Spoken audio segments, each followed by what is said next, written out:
Bismillahirrahmanirrahim. Assalamualaikum warahmatullahi wabarakatuh. Waalaikumsalam warahmatullahi wabarakatuh. Yang terhormat Bapak Ibu Guru SMK Negeri 1 Kedua.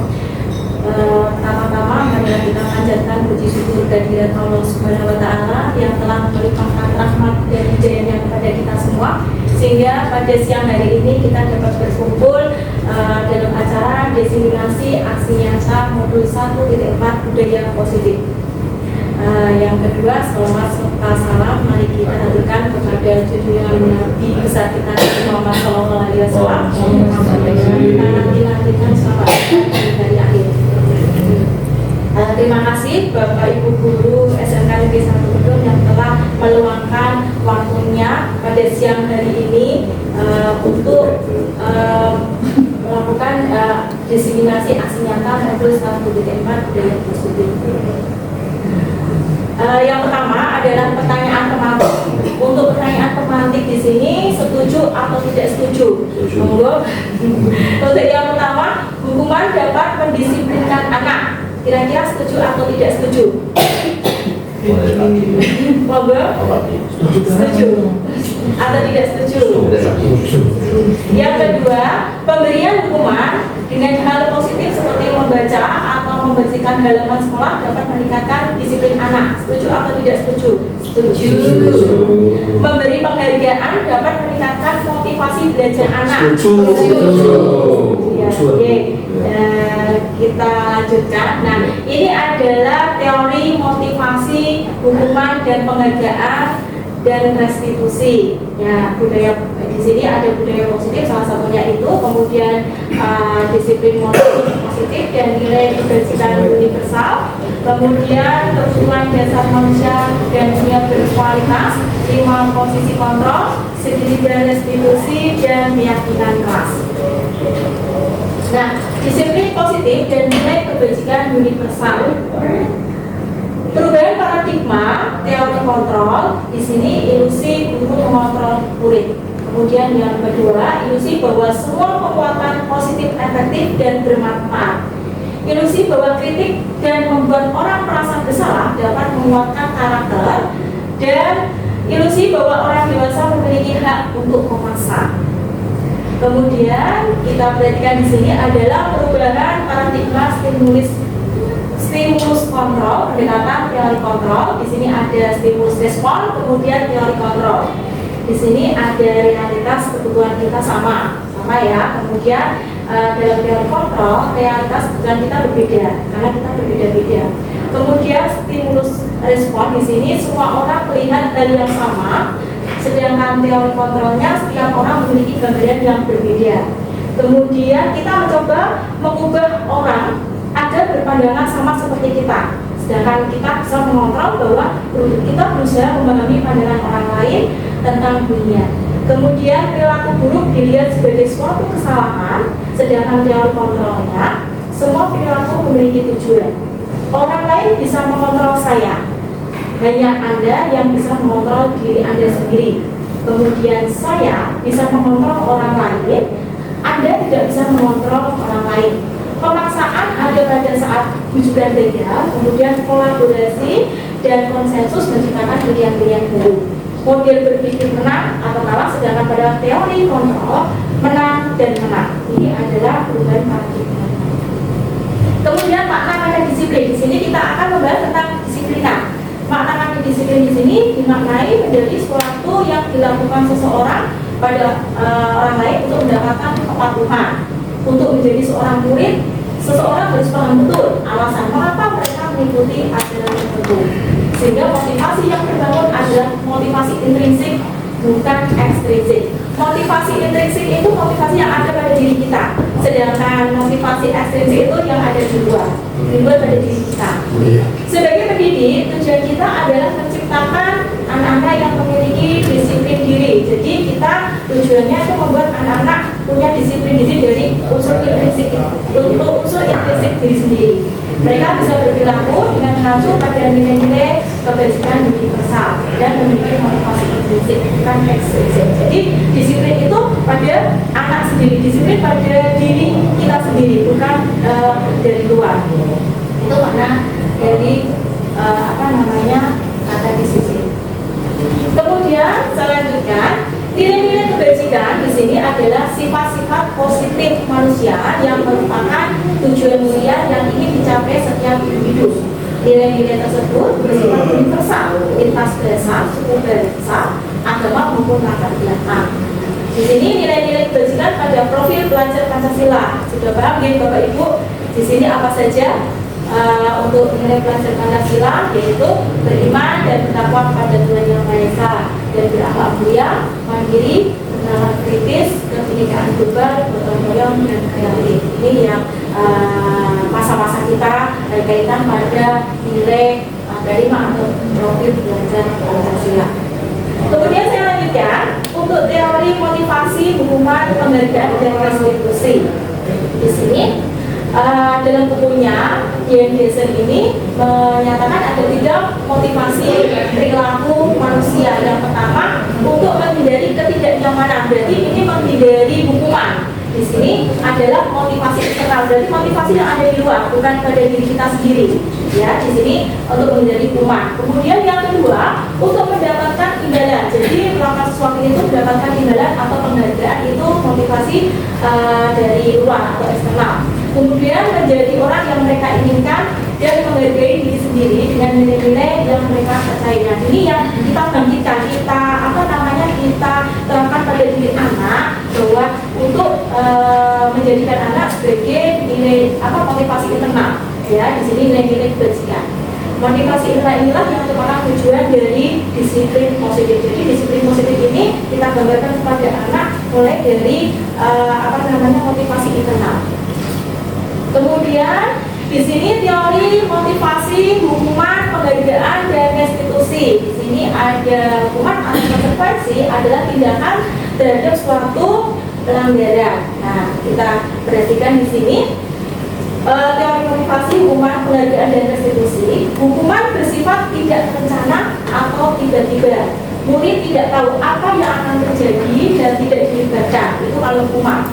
Hukuman bersifat satu arah dari pihak guru yang memberikan murid hanya menerima satu hukuman tanpa melalui suatu kesepakatan, dan penghargaan dari pihak guru baik sebelum ataupun sesudah. Hukuman yang diberikan bisa berupa fisik ataupun psikis. Nah, ini kaitannya pada hukuman. Biasanya seorang guru itu hanya menghukum tanpa melibatkan anak.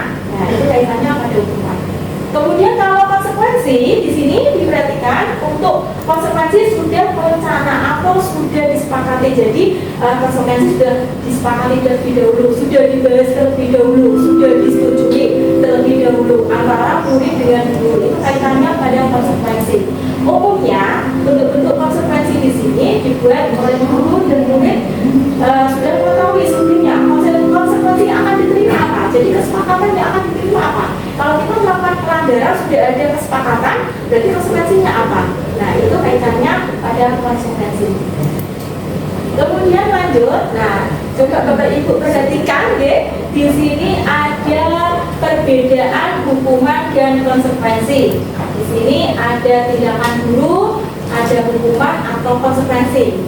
Silahkan untuk nomor 1 kita bersama-sama ya, mencatat 100 kali di dalam buku kalimat saya tidak akan terlambat lagi karena terlambat ke sekolah. Kira-kira itu hukuman atau konsekuensi? Nah, ada yang hukuman, ada yang konsekuensi. Nanti kita lihat ya. Kemudian yang kedua, lari mengelilingi lapangan basket 2 kali karena terlambat hadir ke sekolah. Dia lari terlambat hadir, konsekuensi hukuman. Murid diminta untuk push up. Nah, push up 15 kali karena tidak menggunakan masker di sekolah, hukuman. Menggantikan kertas teman, tugas teman yang telah dicoret-coret, konsekuensi. Membersihkan tumpahan air di meja tulis karena tersenggol, konsekuensi. Murid disuruh untuk mengenakan sepatu seharian di sekolah karena tidak mengenakan sepatu hitam. Konsekuensi dia disuruh hukuman. Lari mengelilingi lapangan lapangan basket 2 kali karena terlambat 10 menit untuk pelajaran PCOK. Hukuman atau konsekuensi? Coba ada di situ, ada sama-sama lari keliling lapangan basket 2 kali. Oke, kita pusing ya, kita lihat. Nah, jawabannya di sini mencatat 100 kali hukuman, kemudian lari karena tidak ada apa namanya dalam mata pelajaran apa, berarti jelas itu hukuman karena itu ada sebuah peraturan. Kemudian di sini ada push up juga hukuman, mengganti kertas teman konsekuensi, menumpahkan air konsekuensi, kemudian anak disuruh tidak mengenakan sepatu hukuman karena itu memang peraturan hukuman ya. Lari mengelilingi lapangan di sini sama-sama lari mengelilingi lapangan, dan di sini adalah konsekuensi karena untuk pelajaran PJOK karena kaitannya di sini sudah ada kesepakatan kelas. Ini kaitannya pada tindakan guru dan hukuman.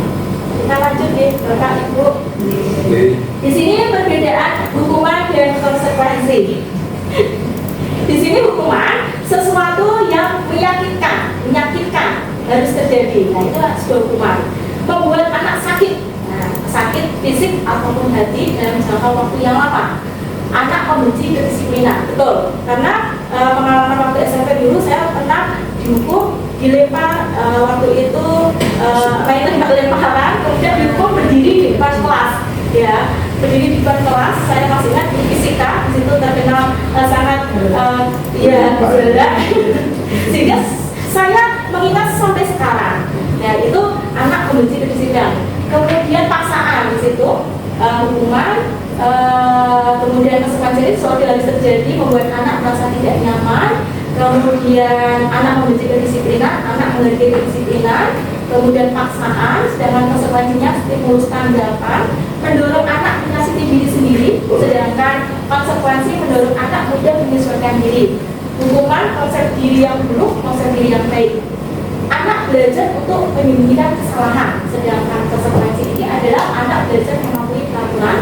Sedangkan hukuman parah, rasa bersalah, dipermalukan. Nah ini yang saya alami, dipermalukan di depan kelas. Nah, jadi berdiri di depan kelas, merasa tidak dihargai, sampai sekarang saya ingat. Hukuman itu. Iya itu hukuman, karena saya bermain sendiri waktu pelajaran fisika. Kemudian konsekuensinya kehilangan hak, dibuat tidak nyaman dan diasingkan. Kita lanjut di sini restitusi ya. Di sini yang dimaksud dengan restitusi adalah proses menciptakan kondisi bagi murid untuk memperbaiki kesalahan, ya, kesalahan mereka. Jadi mereka itu kembali pada kelompok mereka karakter yang kuat.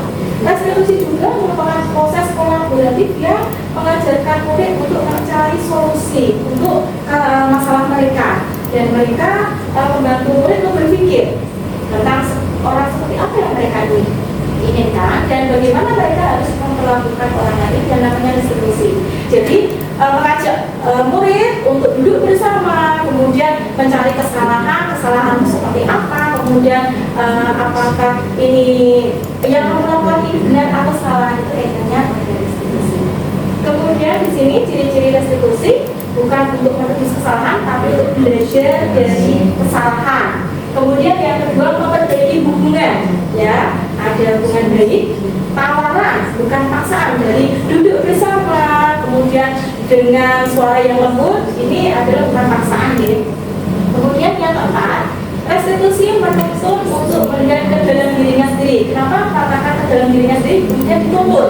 Di sini dituntut itu salah atau tidak. Itu yang kamu lakukan benar atau salah. Itu kaitannya pada melihat ke dalam dirinya sendiri. Mencari kebutuhan dasar. Kemudian restitusi diri adalah cara yang paling baik. Fokus pada karakter bukan tindakan. Kemudian fokus pada solusi dan mengembalikan murid yang berbuat salah pada kelompoknya. Kemudian lanjut, nah ini sudah terbagi-bagi. Kita perhatikan di sini ada hukuman, konsekuensi, dan restitusi. Ini kaitannya sesuatu yang menyakitkan tadi ya. Kemudian sekali sesuatu yang harus terjadi. Kemudian luka lingkungan, tidak nyaman. Di sini tidak nyaman.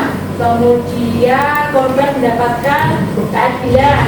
Kemudian di sini hukuman itu seperti tadi anak tersakiti seperti yang saya contohkan tadi ya. Malu. Iya malu. Sampai sekarang masih teringat karena hukuman. Masih malu ya. Itu.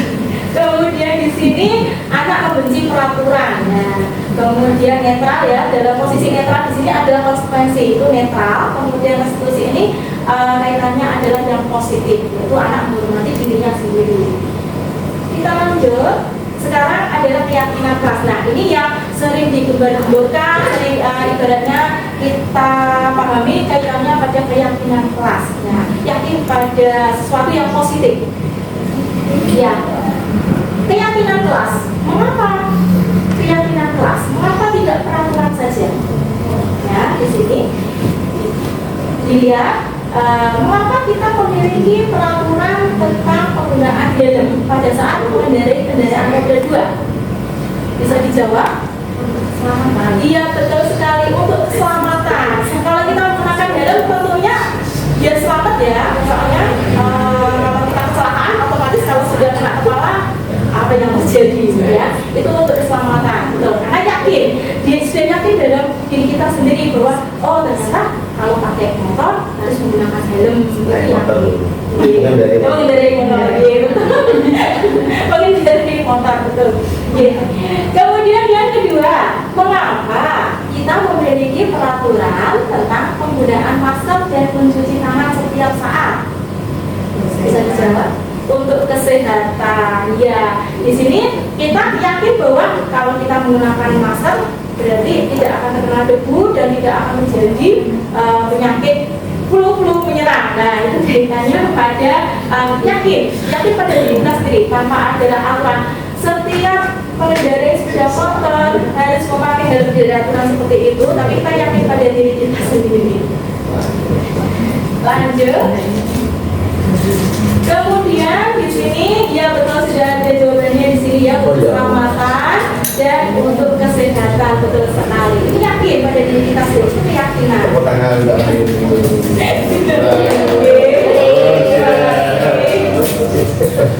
Kemudian lanjut. Nilai-nilai keselamatan. Di sini nilai keselamatan atau kesehatan inilah ya. Inilah yang kita sebut sebagai suatu nilai keyakinan. Nah, jadi kalau kita selamat, berarti kita yakin pakai helm, jadi jadinya selamat itu suatu keyakinan. Yaitu nilai-nilai kebajikan universal yang disepakati secara tersirat dan tersurat lepas dari latar belakang suku, negara, bahasa ataupun agama. Ini kaitannya dengan nilai tadi. Kemudian keyakinan kelas dibentuk untuk mendukung motivasi intrinsik seperti tadi yang saya ungkapkan di awal. Motivasi intrinsik itu motivasi yang ada dalam diri kita sendiri ya, tergantung diri kita sendiri. Kita mau melangkah kemana tergantung diri kita sendiri, kita mau belok juga tergantung diri kita sendiri. Ini kaitannya pada motivasi intrinsik, berbeda dengan peraturan kelas. Di sini keyakinan kelas akan lebih menggerakkan seseorang dibandingkan serangkaian peraturan yang dibentuk. Ini kaitannya serangkaian keyakinan kelas. Jadi berbeda antara keyakinan kelas dengan peraturan kelas. Kemudian lanjut, di sini ada pembentukan keyakinan kelas. Jadi kaitannya di sini kita bentuk, kita buat sebagai seorang guru untuk mampu kita bersama-sama untuk mendidik anak didik kita supaya kita ke arah yang positif, anak didik kita juga ke arah yang positif untuk membuat keyakinan kelas. Di sini yang pertama, keyakinan kelas bersifat lebih abstrak nah daripada peraturan yang lebih rinci dan konkret. Kemudian yang kedua, keyakinan kelas berupa pernyataan universal. Yang ketiga, pernyataan keyakinan kelas senantiasa dibentuk dalam bentuk positif, jelas ya. Yang namanya keyakinan, yakin pada diri kita sendiri, berarti kita harus melakukan sesuatu yang positif ya. Kita jadi orang yang positif, sehingga karena kita adalah seorang guru, yang namanya seorang guru itu menuntut murid kita ke hal yang positif, jangan ke yang negatif. Kemudian di sini keyakinan kelas hendaknya tidak terlalu banyak sehingga mudah diingat. Jadi mudah diingat dan dipahami oleh semua warga kelas. Yang kelima, keyakinan kelas sebaiknya sesuatu yang dapat diterapkan di lingkungan tersebut, di lingkungan kelas kita masing-masing. Kemudian yang keenam, setiap warga kelas hendaknya ikut berkontribusi dalam pembuatan keyakinan kelas lewat kegiatan curah pendapat. Di sini semua murid, karena kita itu di SMK, kemudian yang jumlahnya satu kelasnya 36 ya, maksimal di sini, semuanya dituntut untuk memberikan pendapatnya, dituntut untuk memberikan ya kita sama-sama buat keyakinan kelas, kita sama-sama menjadi orang yang positif ya. Kemudian di sini semua warga kelas berkontribusi tadi, kemudian urung rebut tadi ya, bersedia meninjau kembali keyakinan kelas dari waktu ke waktu.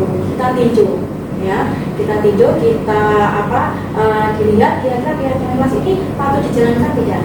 Kita yang namanya diskusi, jadi kita antara guru dengan murid itu ada ibaratnya kolaborasi, ada dilihat untuk curhatan murid itu seperti apa, kita tahu. Kadang pengalaman pribadi saya waktu saya jadi wali kelas 10 untuk membuat keyakinan kelas, curhatan ada yang pulangnya lebih awal, ada yang seperti itu ya, ada negatifnya juga ada. Bu, nanti kalau pas pembelajaran itu boleh makan dan boleh minum. Nah, di situ kaitannya itu curhatan muncul, kemudian kita cari yang jadikan satu yang positif. Kita lanjut ya Bapak Ibu. Pembentukan keyakinan kelas di sini yang pertama, mempersilahkan warga sekolah atau murid-murid sekolah untuk curah pendapat tadi. Jadi 36 anak pasti berbeda-beda, pasti ada yang positif, ada yang negatif ya. Nah, ini kita diskusi dengan murid kita.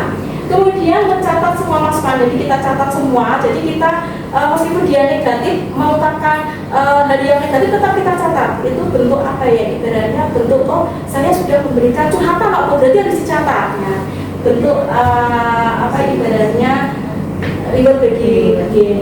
Kemudian susunlah keyakinan kelas dalam bentuk kalimat positif lah. Dari ada 36 anak tadi buat kalimat, kemudian kita buat yang kalimat positif yang mana, yang termasuk positif yang mana anak-anak. Itu kaitannya pada membuat keyakinan kelas. Kita disusun, kemudian kita ringkas. Kemudian lanjut, tinjau kembali daftar curah pendapat yang sudah dicatat. Kemudian tinjau ulang keyakinan. Setelah keyakinan kelas dibuat, maka semua warga kelas dipersilahkan meninjau ulang dan menyetujuinya. Kalau memang sudah fix, ini loh keyakinan kelas kita, berarti harus diterapkan sebelum menyetujui. Kemudian keyakinan kelas atau sekolah seharusnya bisa dilekatkan di dinding kelas atau mungkin ditempel biar orang melihat, atau anak-anak itu melihat ya, setiap kita masuk itu ada dibuat poster yang bagus, itu ada kaitannya pada keyakinan kelas. Kemudian lanjut, nah ini silahkan coba kita diskusikan dan dijawab ya Bapak Ibu. Kaitannya di sini adalah peraturan selalu kembalikan buku ke tempatnya.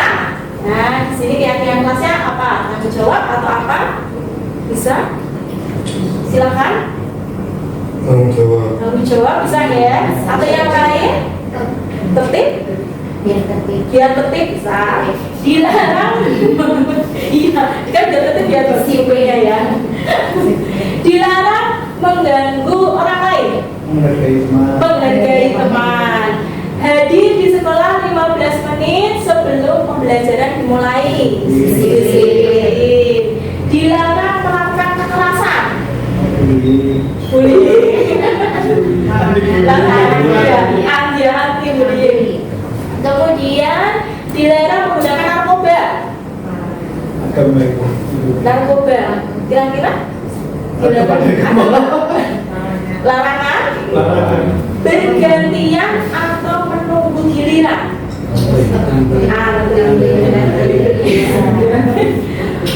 Menggunakan masker.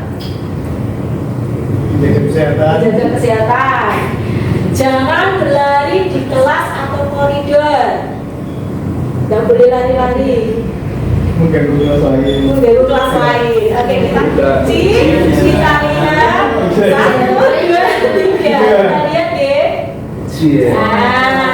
Mengembalikan buku ke tempatnya, ternyata itu adalah bertanggung jawab. Karena sudah mengambil, berarti harus bertanggung jawab mengembalikan. Seperti yang merasa pinjam buku perpustakaan, ya silakan dikembalikan seperti itu.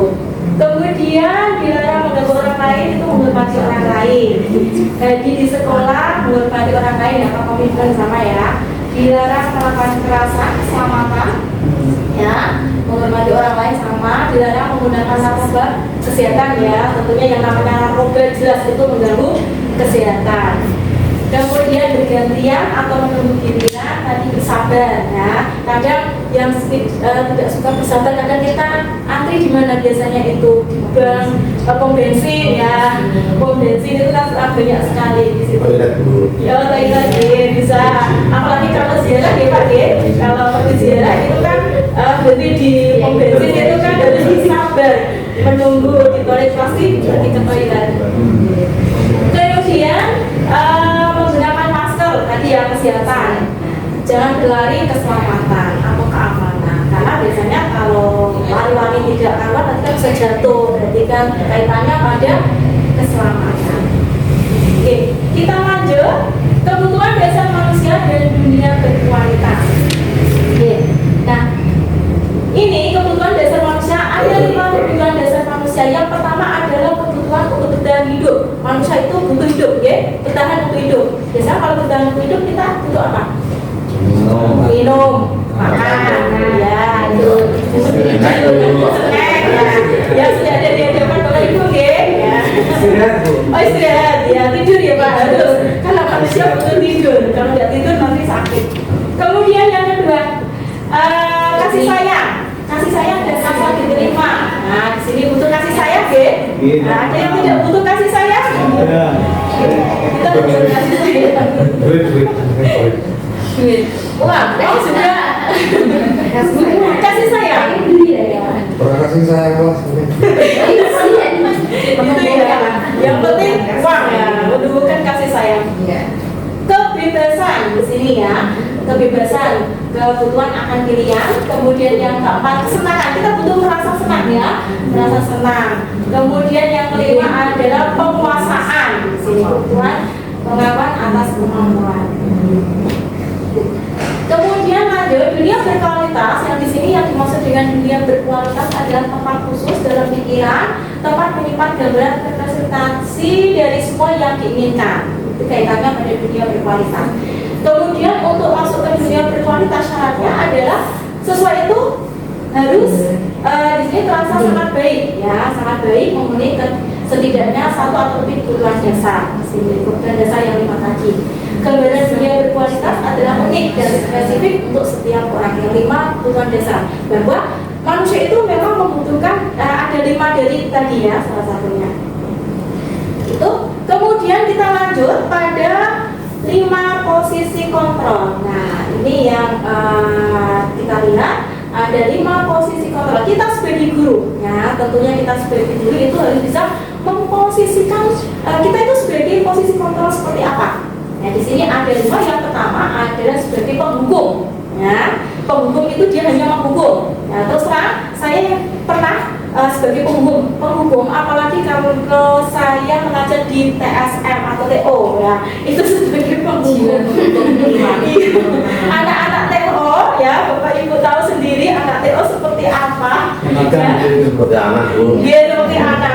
Apalagi saya merasa tidak sabar ya untuk menghukum anak-anak yang Sabar Bu. Oh iya, Bu. iya sabar, betul sekali. Makanya ini saya mempelajari ini baru tahu, oh ternyata ada posisi kontrol guru.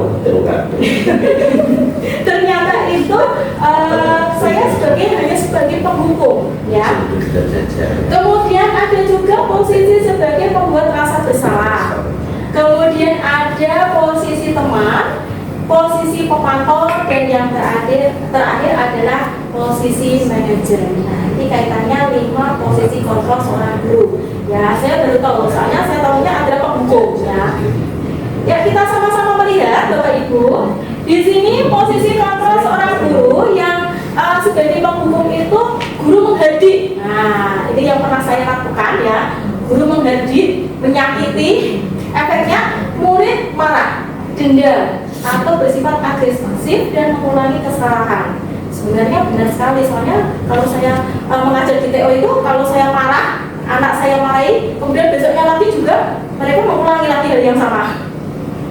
Kemudian di sini pembuat rasa bersalah. Guru berceramah mengungkapkan kekecewaan. Efeknya murid merasa bersalah, merasa gagal dan rendah diri.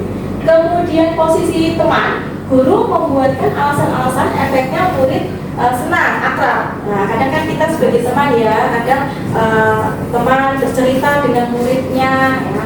Tetapi ada ketergantungan di sini.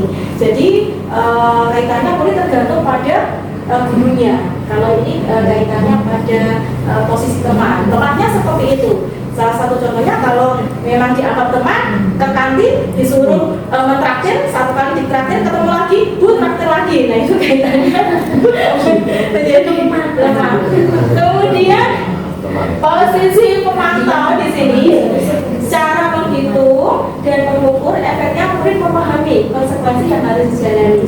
Kemudian yang terakhir adalah posisi manajer. Guru mengajukan pertanyaan, efeknya ini murid memiliki tanggung jawab. Nah, memiliki tanggung jawab, kemudian mencari jalan keluar permasalahannya. Jadi kaitannya pada manajer, ya.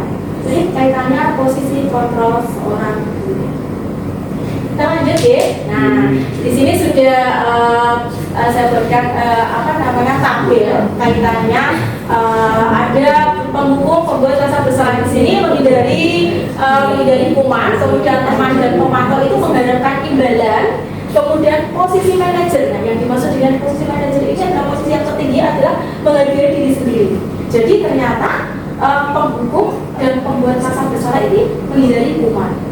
Sedangkan teman dan pemantau ini kaitannya adalah mengharapkan suatu imbalan atau tergantungan tadi ya, bergantung kalau kita kita sebagai teman, kaitannya seperti itu. Kemudian posisi manajer yang kaitannya di sini manajer yang terakhir adalah menghargai diri sendiri. Jadi kita mencoba untuk membuat guru sebagai manajer. Di sini ya, menghargai diri sendiri, mengajukan pertanyaan apa yang kita yakini, menguatkan pribadi, murid meletakkan dirinya sebagai individu yang positif ya. Bagaimana caranya saya bisa memperbaiki keadaan, kemudian memperbaiki diri sendiri. Itu kaitannya pada posisi manajer. Nah, kita pertanyaan nanti ya Bapak Ibu.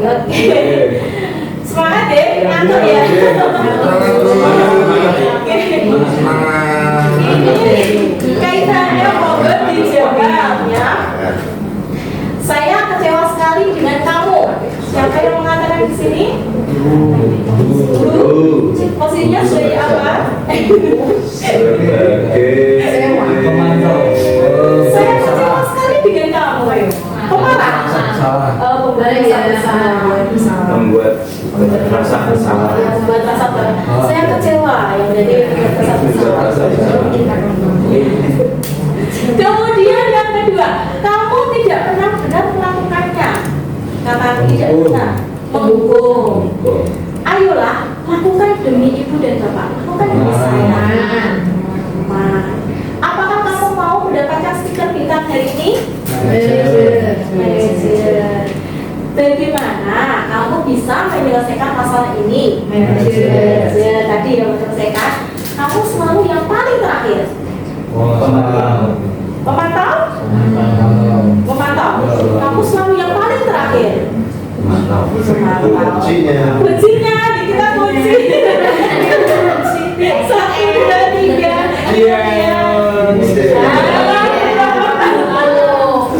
Ternyata saya kecewa sekali dengan kamu buat rasa bersalah tadi, sudah betul ya. Kamu tidak pernah benar melakukan penghukum. Lakukan demi bapak teman. Stiker dari ini pemantau, menyelesaikan masalah ini manajer. Kamu selalu saja datang awal, kamu selalu yang terakhir. Berarti dia menghukum kata-katanya. Telat saja, nah itu. Iya. Nah, ini kaitannya pada pertanyaan pernyataan. Kita lanjut. Nah, kita akan menjadikan guru itu sebagai manajer. Apa sih? Nah, manajer itu guru berbuat sesuatu bersama murid, mempersilahkan murid mempertanggungjawabkan apa yang mereka lakukan, dipertanggungjawabkan. Jadi dia harus tanggung jawab. Seperti contohnya anak TO yang ngerokok di kamar mandi. Nah, saya ngajarnya TO sama. Jadi kita panggil, kita posisi manajer di sini. Jadi kenapa kamu melakukannya? Kita panggil, kita duduk bersama. Pasti ada alasannya, ya. Ada alasannya. Kenapa kamu melakukannya? Nah, itu kaitannya kita cari solusinya. Oh, saya ini bu. Nah, kalau kita duduk bersama dengan sopan, kita juga menghargai murid, tentu anak-anak juga tidak akan ibaratnya mau jujur. Masalahnya apa di sini? Nah, ini kaitannya pada posisi manajer. Dan posisi manajer ini mengacu pada restitusi yang dapat menjadikan murid sebagai manajer pada dirinya sendiri. Nah, ini sangat cocok sekali. Kenapa? Karena ini dia pantau sampai dia lulus dari SMK. Kalau dia lulus dari SMK, kemudian dia harus bisa memposisikan dia sebagai manajer. Contohnya, setelah ini saya mau apa? Terus kalau saya hanya tidak bekerja, saya hanya duduk, saya hanya tidur di rumah, kemudian apa yang terjadi? Ini bisa memposisikan dirinya jadi manajernya dia sendiri, ya. Jadi kita buat kita jadikan manajer, kita sifat manajer, kemudian murid juga nanti akan berimbas pada murid setelah nanti dia lulus dari sini, ya. Ini kaitannya pada manajer. Kita lanjutkan. Segitiga restitusi dalam menyelesaikan masalah. Nah, di sini guru yang berperan sebagai manajer menggunakan segitiga restitusi dalam menyelesaikan masalah melalui 3 tahapan. Nah, di sini guru dituntut untuk menjadi manajer. Di sini ada yang pertama adalah menstabilkan identitas. Kita stabilkan identitasnya, distabilkan dulu. Kemudian yang kedua, validasi tindakan yang salah. Dan yang ketiga, menanyakan keyakinan. Nah, ini kaitannya pada manajer ya. Nah, kita bahas satu-satu. Kaitannya di sini adalah menstabilkan identitas. Bagian dasar dari segitiga bertujuan untuk mengubah identitas anak. Contohnya, berbuat salah itu tidak apa-apa. Ya. Tidak ada manusia yang sempurna. Ini kata-katanya yang kita sebagai manajer ya. Saya tidak pernah melakukan kesalahan seperti itu. Saya juga pernah melakukan kesalahan seperti itu. Jadi dia ibaratnya di sini posisi manajer itu anak merasa, oh ternyata guru juga pernah, Pak guru juga pernah melakukan seperti ini. Ya.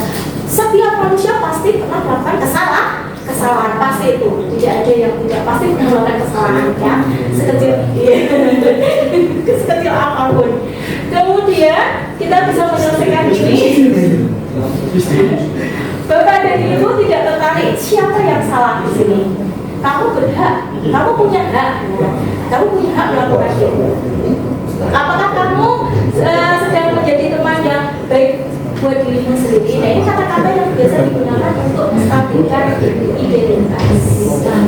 Kemudian di sini adalah validasi tindakan yang salah.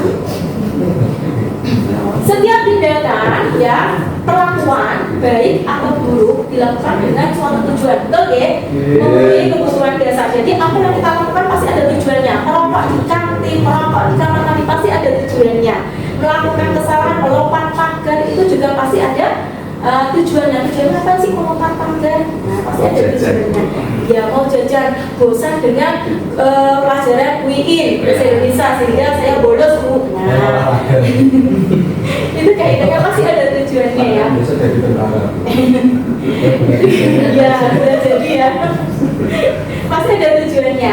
Dengan memahami kebutuhan dasar yang mendasari sebuah tindakan, maka kita bisa menemukan cara yang paling efektif di sini ya. Contohnya, padahal kamu bisa melakukan yang lebih buruk dari ini ya. Nah, di sini kamu pasti punya alasan mengapa melakukannya. Ini kita kita dengan kulit kita tanyakan, pasti ada tujuannya. Melakukan sesuatu, jadi anak kita itu melakukan sesuatu itu pasti ada tujuannya. Entah itu tujuan baik atau buruk, pasti ada tujuannya. Kita di sini validasi tindakan dulu. Kamu boleh mempertahankan sikap kamu, tapi kamu harus menambahkan sikap yang baru. Jadi kaitannya kalimat-kalimat tindakan validasi. Kemudian kita lanjut yang terakhir adalah menanyakan keyakinan. Nah, di sini pada tahap ini yang dilakukan adalah menghubungkan dengan nilai-nilai yang dipercaya oleh anak, sehingga di sini berpindah menjadi orang yang dia inginkan. Di sini salah satu contohnya, apa yang kita percaya sebagai kelas. Di sini apa nilai-nilai yang kita sepakati, apa bayangan kita tentang kelas yang ideal, kamu menjadi orang seperti apa, kita tanyakan keyakinan, ya. Tentunya kita buat keyakinan kelas dulu ya di sini, sehingga jika ada masalah kita tanyakan. Ini kaitannya pada keyakinan kelas. Nah, ini adalah contoh segitiga restitusi. Nah, kaitannya di sini segitiga restitusi di sini. Ini adalah contohnya, saya melakukan kegiatan segitiga restitusi, kaitannya di sini dengan anak akuntansi yang karena memang dia itu yang pertama adalah sering datang terlambat, kemudian yang kedua adalah dia pada waktu pembelajaran bahasa Indonesia, ya pembelajaran bahasa Indonesia itu sering main HP, ya apalagi pada waktu diskusi, karena kebetulan untuk bahasa Indonesia pada kurikulum Merdeka itu sering dia diskusi, banyak diskusi, jadi banyak berkolaborasi dengan temannya. Nah, pada saat itulah ada anak yang main HP dengan Asia. Kalau main HP kan asik sekali ya. Itu kaitannya pada saya panggil, kemudian saya kapan manajer, posisi manajer di situ. Saya tanyakan ya di situ dengan bahasa yang halus, bahasa yang kira-kira tidak menghardik, ibaratnya seperti itu.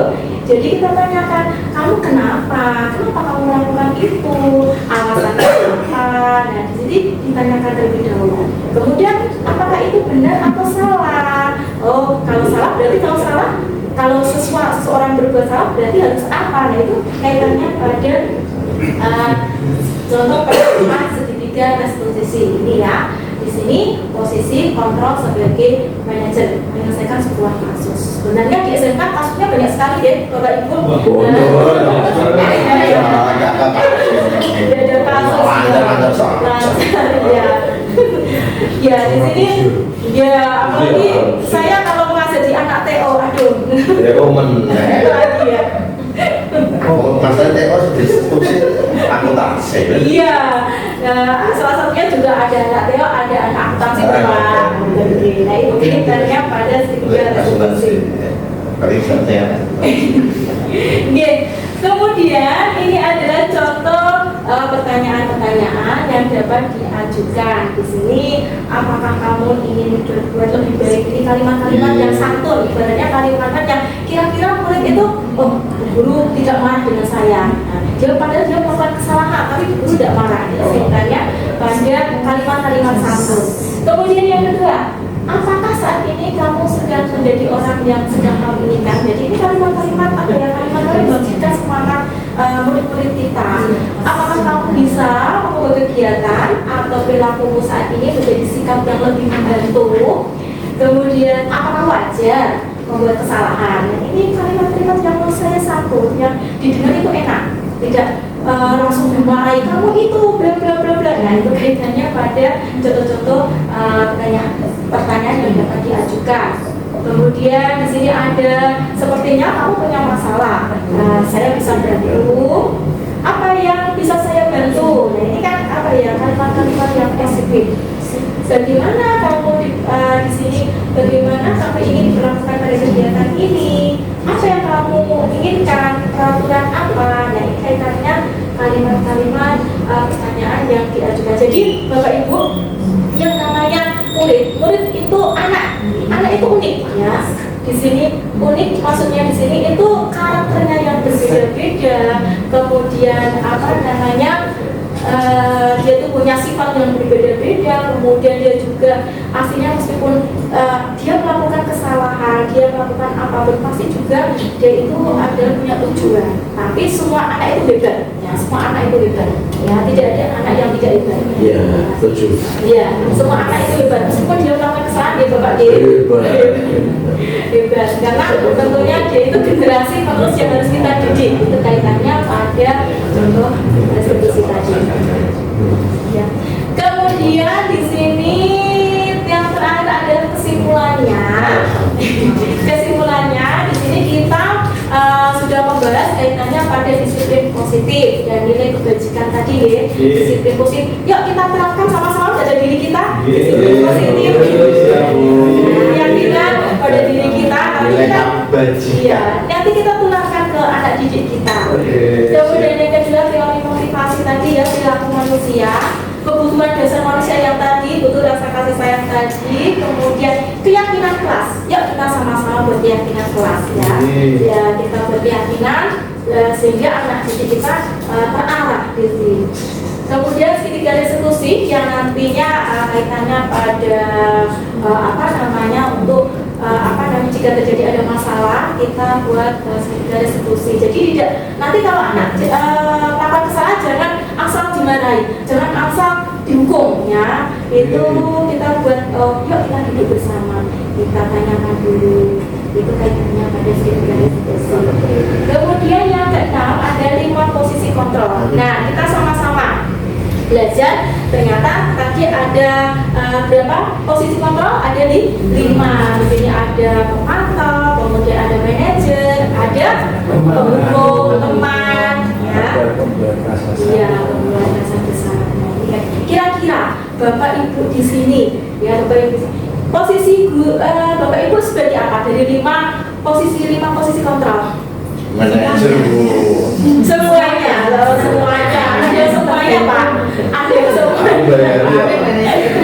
Paling banyak penghukum. Oh, banyak penghukum sama Pak. Tapi setelah saya mempelajari ini Pak, ternyata posisi manajer itu paling tepat. Kita ternyata dengan anak itu, ternyata kalau kita baik-baik dengan anak juga baik-baik. Iya, tapi juga ada ya kita pernah melakukan 5 posisi, variasi di sini ya. Kadang hukum. Iya, kadang-kadang menghukum, kadang-kadang. Iya. Tapi kalau seandainya ada kasus, misalkan ada kasus yang benar-benar langsung berkelahi. Nah, kira-kira kita posisinya sebagai apa ini? Tonjok-tonjok.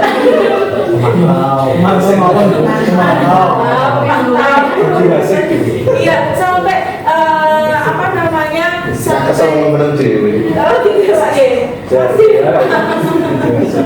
jadi ada pertengkaran dia juga sampai tonjok-tonjokan. Posisinya kita sebagai apa di sini? Pemantau. Kita mencoba untuk sebagai manajer kita tanyakan perkelahian ya manajernya di sini. Perkelahian.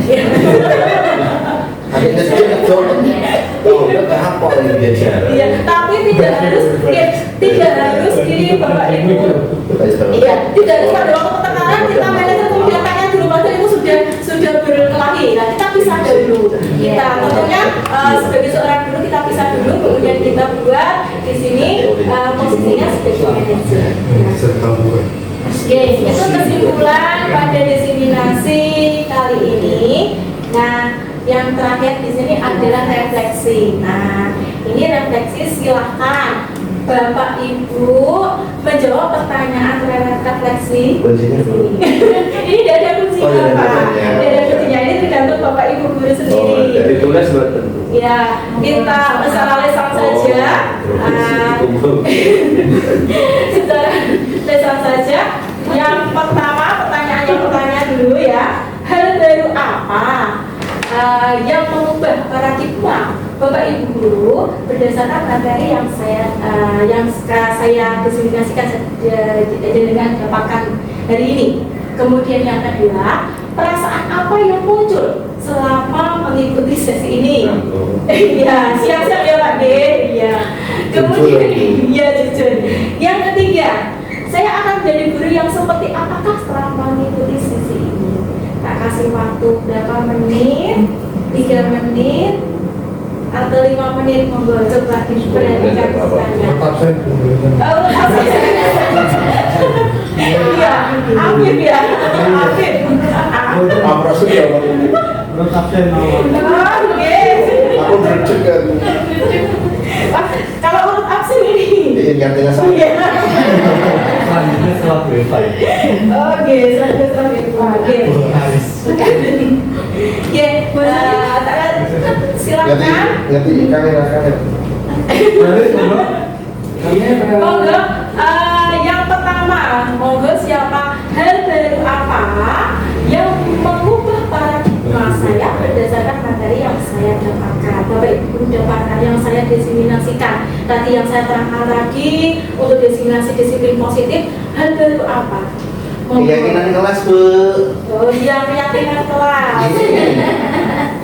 Ada yang lain monggo keyakinan kelas. Jadi hal baru dan berdasarkan yaitu adanya membuat keyakinan kelas. Yang lain monggo. Mungkin memberi pengertian pada peserta didik antara hukuman, konsekuensi dan cara hidup. Iya, oke. Memberikan gitu ya perbedaannya dulu. Oke. Yang lain setuju? Setuju. Yang lain monggo. Dari ibu-ibu, tadi kan sudah bapak-bapak dua. Nah, sekarang monggo dari ibu. Setiap informasi itu harus disosialisasikan terlebih dahulu, dibicarakan dengan anak-anak. Oh. Tidak sering kita langsung ngasih anak tidak tahu apa-apa. Oh iya, betul sekali. Ya, jadi di sini disosialisasikan terlebih dahulu, dibicarakan terlebih dahulu, duduk bersama dulu ya. Kuncinya di mana? Yang lain? Jadi ya, terima kasih, berikan aplaus. Oh iya, bersatu dong. Nah ini kan banyak sih Pak. Jadi itu hal baru. Kemudian yang kedua, perasaan apa yang muncul selama mengikuti sesi ini? Ada yang kurang, Bu. Tidak, monggo Bapak. Dan belum ada snacknya. Oh, ini Pak sudah ada makan siang. Sudah ada makan siangnya. Jujur. Iya, ada Bapak. Perasaan apa? Mungkin yang lain monggo. Ibu. Termotivasi, harus memperbaiki diri. Iya.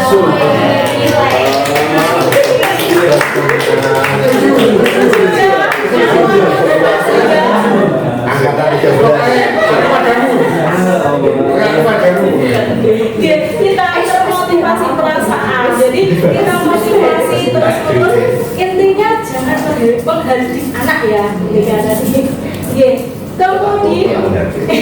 Kemudian yang ketiga, saya akan menjadi guru yang seperti apakah setelah mengikuti sesi ini? Monggo. Cakep. Bapak ya, seperti apa? Jadi diri sendiri. Jadi diri sendiri. Berkualitas. Manajer. Ya. Ya, di sini kaitannya pada Bapak Ibu guru menjadi posisi manajer ya. Manajer tadi yang setidaknya kita duduk bersama, kita biar anak itu ini loh ternyata Bapak Ibu guru itu bertanggung jawab ya. Ini kaitannya pada refleksi dari ini. Monggo ada yang mau ditanyakan? Ada yang mau ditanyakan? Kalau ada yang ditanyakan tidak apa-apa. Saya jawab. Sama kayak saya jawab.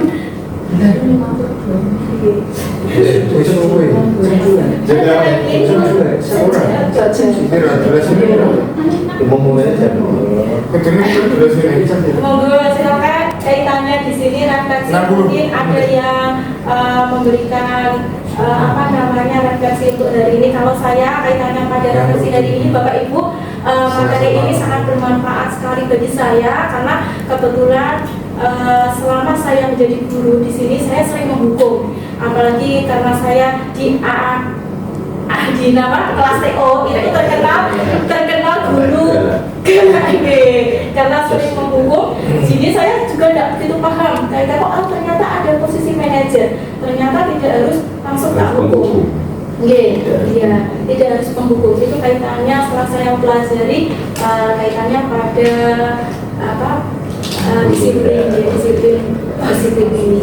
Jadi kita bersama-sama, yuk kita bergandengan tangan, kita bersama-sama untuk membuat hasilnya di sini bergandengan tangan gini Pak, bergandengan dalam bentuk tersirat Pak, bergandengan tangan untuk mendidik anak didik kita menjadi disiplin yang positif. Ya, jadi tidak ada ego yang kita punya itu disingkirkan terlebih dahulu ego kita, karena kita ini sama satu kesatuan satu kesatuan. ibu bapak. Oke, ya, tapi satu kesadaran di SMK nih Pak nih, Iya. sama-sama guru SMK nih Pak. Oke. Nah, di situ sama-sama guru SMK kita sama-sama membentuk anak didik kita menjadi disiplin yang positif, disiplin yang punya mungkin dari tutur katanya, dari tingkah lakunya, kaitannya seperti itu. Nah, guys, setuju nggih? Susu. Terus bapak Ya. yes. Oke. Monggo. Mungkin ada yang mau ditambahkan atau bertanya, monggo tidak apa-apa. Masih ada waktu kok. Kaitannya pada di sini. Disiplin positif ya. Tidak harus anak TO Pak. Iya. mengatasinya Masalah. supaya tidak ada masalah. Masalah Iya, tadi saya memberikan contoh anak TO, maaf ya Bapak ya. Memang banyak masalah. Saya juga ya jadi TO. Anak TO itu memang banyak masalah. Kebetulan memang anak TO biasanya masalah kemudian masalah. Ini berarti Iya. masalah. dulu memang demikian. Iya. Untuk beberapa kali anak TO memang biasanya sering bermasalah. Dan dulu kebanyakan rata-rata guru TO Bermasalah juga. menjadi penghukum. Tapi setelah ada guru penggerak angkatan sebelum ini, ada Pak Hamid, itu ada kesepakatan kelas, misalkan kalau tidak potong rambut maka konsekuensinya anak-anak kalau rambutnya sudah panjang tetap menjadi konsekuensi ke anak sendiri, tidak lagi menjadi hukuman tapi sudah menjadi konsekuensi.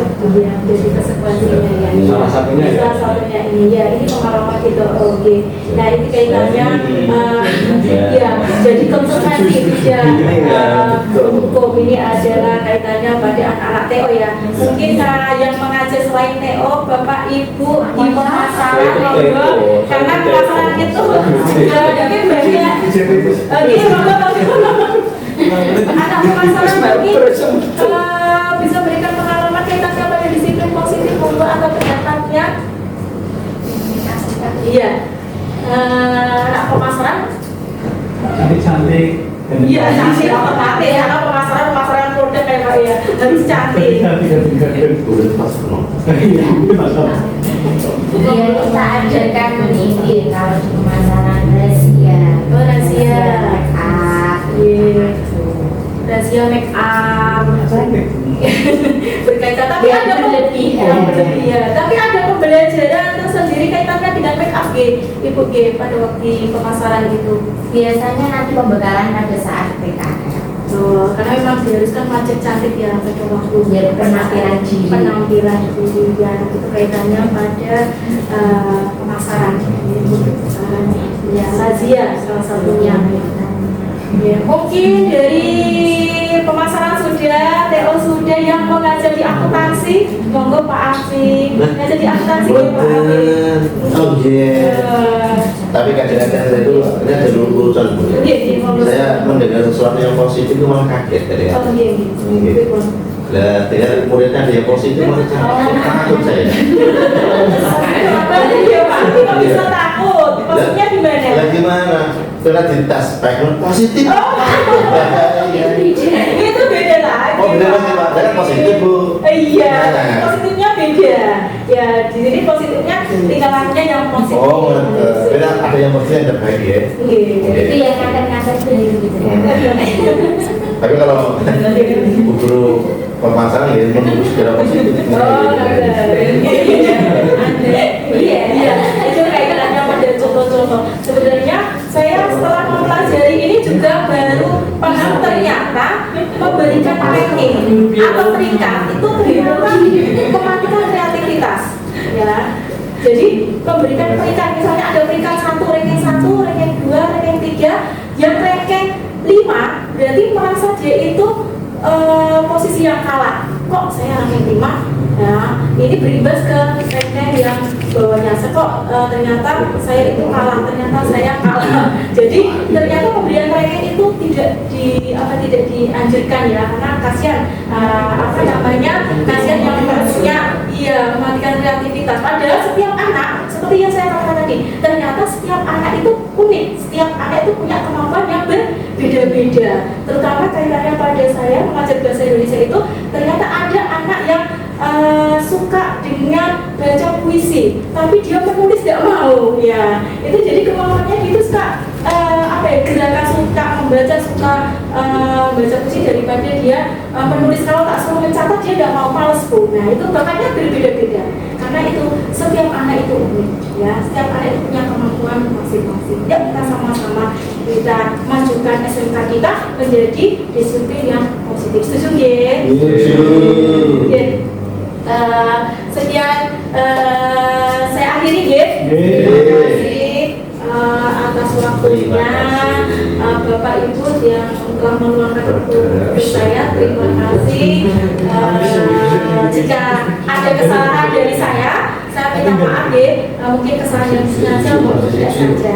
Terima kasih. Saya akhiri sampai di sini. Wassalamualaikum warahmatullahi wabarakatuh.